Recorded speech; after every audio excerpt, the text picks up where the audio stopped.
schoolboys who were stranded on the tropical island, now a well-known tourist attraction, appropriately named Island of the Flies. In other news, the highly controversial TV show Family Men got banned from 7 countries. Terrorism attacks are on the decline, and the United States signed a trade deal with Mexico. Now back to our first story. 5 years ago, British schoolboys were stranded on a tropical island. Initially, the boys tried to remain civilized, but that plan quickly fell apart when one of the boys, Jack, decided to go off on his own and start his own clan. The boys were saved by a naval officer at the onset of the Third World War. The devastating death of 2 young men were the result of this whole situation. 5 years later, at the end of World War III, we have 2 of the boys here in the studio with us today. This entire situation was extremely important in the decline of the Third World War.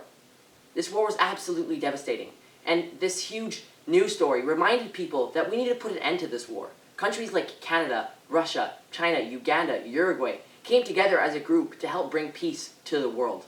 We now begin with the interview.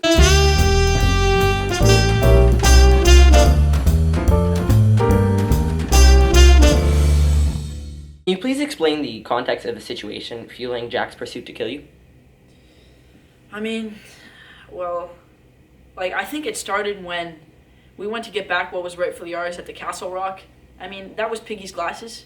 I don't think Jack and his tribe liked that too much because they chased us. A big fight broke out. Unfortunately, Piggy got the worst of it. He passed away, unfortunately, and I still miss him a lot to this day. I got lucky enough to escape, but I honestly think what sparked Jack's anger the most was the fact that I was leader for most of the duration on the island. And Jack's personality, he's hungry for power, and the fact that I was leader it just threw him off, and I think that's what sparked most of his rage, honestly.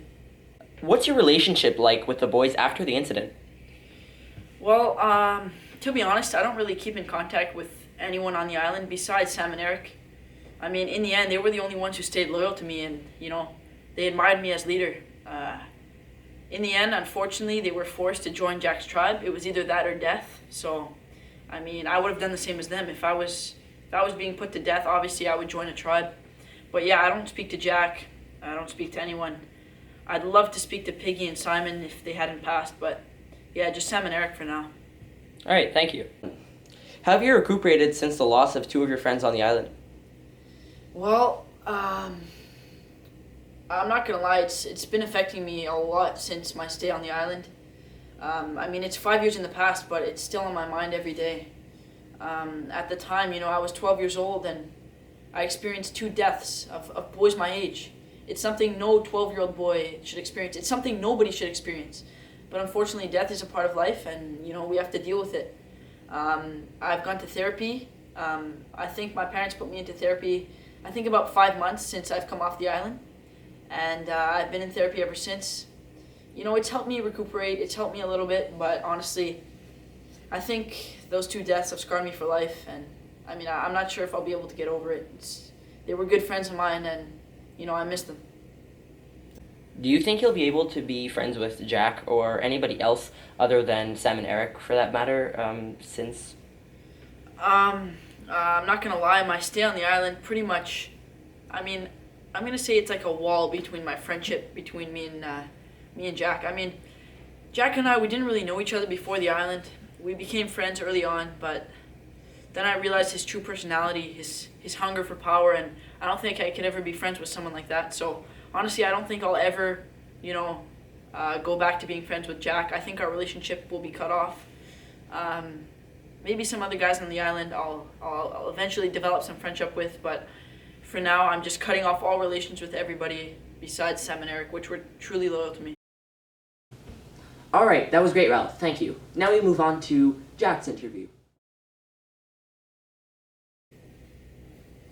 Why do you think it was important for you to become leader of the group? Well, because first of all, Ralph, number 1, was a lost cause. He had no idea what he was doing. He was completely lost out there. I had to take things in my own hands, or everyone was gonna die. I had to take control. How did you provide food for all the other boys on the clan? Well, I was starving. I needed to eat. I was starving. I'm a big guy. I need to eat. So what I had to do, I organized a whole group of hunters. And Ralph's lost. There was all kinds of pigs. He wasn't doing anything. Even Stevie Wonder could have saw the pigs. So I organized the group, and I provided the food. Those guys are lost, completely lost. I had to take over. Enough's enough. Have you ever come into contact with Ralph since the incident? No, not in this lifetime. I would never want to go near that guy. Not even if you pay me. That guy's a major ham. Alright, Jack, that was great. Thank you. Now we continue to a commercial break. How have you recuperated after the loss of two of your friends on the island? Well, I mean, I gotta be honest. It's been affecting me every day. Just restart, keep the microphone a little bit further away. No. Like over here. Okay? Okay, I'm good. Like over there, but you can keep it up. Just over there, okay? Yeah, with the sound. 3, 2, 1. Have you recuperated after the loss of two of your friends on the island? Well, I'm not gonna lie. It's actually been affecting me ever since. I mean, 5 years in the past, and it's already.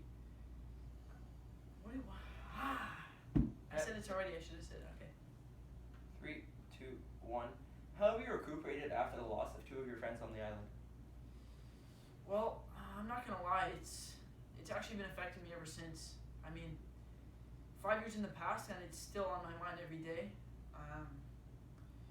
It's just I'm traumatized from the events. I was this close to death if the naval officer had not stumbled upon us. So, not only that, but I experienced two deaths of boys my own age, which is it's something that no 15-year-old boy, no 12-year-old boy should ever experience. It's something that nobody should experience, but unfortunately, death is a part of life.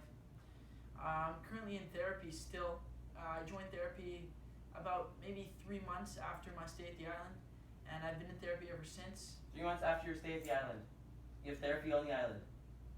3 months after my stay on the island. That makes so much sense. What do you mean 3 months after your stay on the island? After I came back from the island. That was so good. No, that was terrible. You What have to do you- redo that. That didn't make sense. 3 months since my stay on the island. How does that not make sense? Oh yeah, it does make sense now. Okay, That makes redo it. total Okay. sense. Like what you were saying before was perfect. 3, 2, 1. How have you recuperated after the loss of? Oh, also say that you don't think you'll ever be able to get over it. Okay. How have you recuperated? How have you recuperated since the loss of two of your friends on the island? Well, I'm not gonna lie. It's been affecting me a lot since my stay on the island. I mean, it's 5 years in the past, but it's still on my mind every day. At the time, I was 12 years old, and I experienced two deaths of boys my age. It's something no 12-year-old boy should experience. It's something nobody should experience. But unfortunately, death is a part of life, and we have to deal with it. I've gone to therapy. I think my parents put me into therapy. I think about 5 months since I've come off the island, and I've been in therapy ever since. It's helped me recuperate. It's helped me a little bit, but honestly, I think those two deaths have scarred me for life, and I mean, I'm not sure if I'll be able to get over it.